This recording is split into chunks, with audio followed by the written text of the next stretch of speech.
Salut les amis, soyez les bienvenus sur votre chaîne YouTube Mr Keita officiel. Comme vous le savez, nous sommes toujours sur le temps. Précédemment, nous avions parlé du temps présent, à savoir Simple Present, Present Continuous et Present Perfect. Cette fois-ci, dans cette vidéo, nous allons parler du prétérite, c'est-à-dire le prétérite. Sans plus tarder, abonnez-vous à ma chaîne YouTube et activez la cloche de notification pour plus de vidéos. C'est parti. Le prétérite. Le prétérite est le temps du reçu. Un reçu n'est jamais au parfait et presque jamais au présent.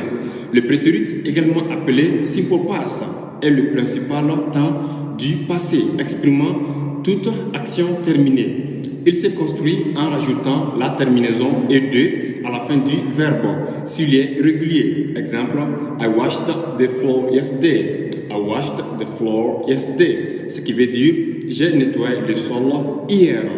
On distingue le simple past et le past continuous. Pour former le past simple, ce qui veut dire passé simple ou l'imparfait, il suffit d'ajouter -ed au verbe à l'infinitif sans to. Exemple, to walk. To walk est le verbe marcher en français. I walked, ce qui veut dire j'ai marché ou je marchais. He walked, ce qui veut dire il a marché ou il marchait. Il est invariable. Qu'est-ce qui est invariable? Simple past est invariable lorsqu'on ajoute -ed. Donc, il est invariable de toutes les personnes. Il existe cependant de nombreux verbes irréguliers. Exemple, I opened the door. J'ai ouvert la porte. I didn't open the door. Je n'ai pas ouvert la porte. Did I open the door? Ai-je ouvert la porte?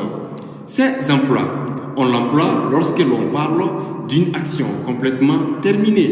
Exemple, I lived in New York in 1950. I lived in New York in 1950. Ce qui veut dire j'ai vécu à New York en 1950. Mais cela veut dire que je n'y vis plus. Maintenant, past continuous or progressive. Là, le temps est composé du passé de to be, was, were, suivi du verbe terminé en ing. On l'emploie lorsque l'on parle de quelque chose qui était en train de se produire à un moment terminé du passé.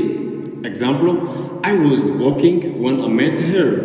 I was walking when I met her. Cela veut dire que j'étais en train de marcher lorsque je l'ai rencontrée. J'étais en train de marcher lorsque je l'ai rencontrée. Un autre exemple, what was she doing? What was she doing? La réponse, she was cooking. Ce qui veut dire, qu'est-elle en train de faire? Elle était en train de cuisiner. Qu'est-elle en train de faire?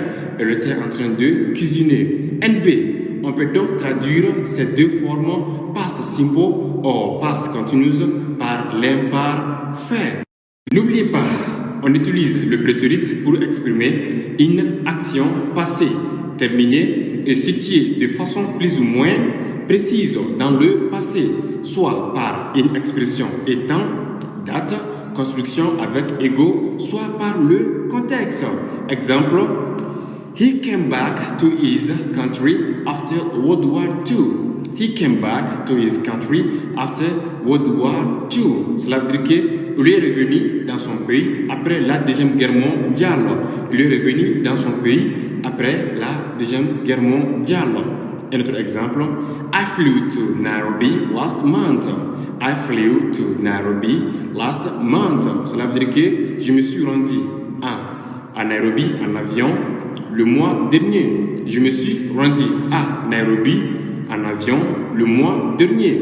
Un autre exemple, we visited London a long time ago. We visited London a long time ago. Ce qui veut dire, nous avons visité Londres il y a longtemps. Nous avons visité Londres il y a longtemps. Un autre exemple, we arrived early. We had lunch. We arrived early. We had lunch. Oui, c'est-à-dire, nous sommes arrivés de bonne heure. Nous avons déjeuné. Nous, nota bene. Pour utiliser les prétérites, il est nécessaire également que cette action soit située dans une portion de temps elle-même écoulée. Comparez. I saw him this morning. I saw him this morning, ce qui veut dire je l'ai vu ce matin. Je l'ai vu ce matin. Ici, la matinée est terminée. Deuxième exemple. I have seen him this morning. I have seen him this morning. Ce qui veut dire je l'ai vu ce matin. Je l'ai vu ce matin. Ici, la matinée n'est pas terminée.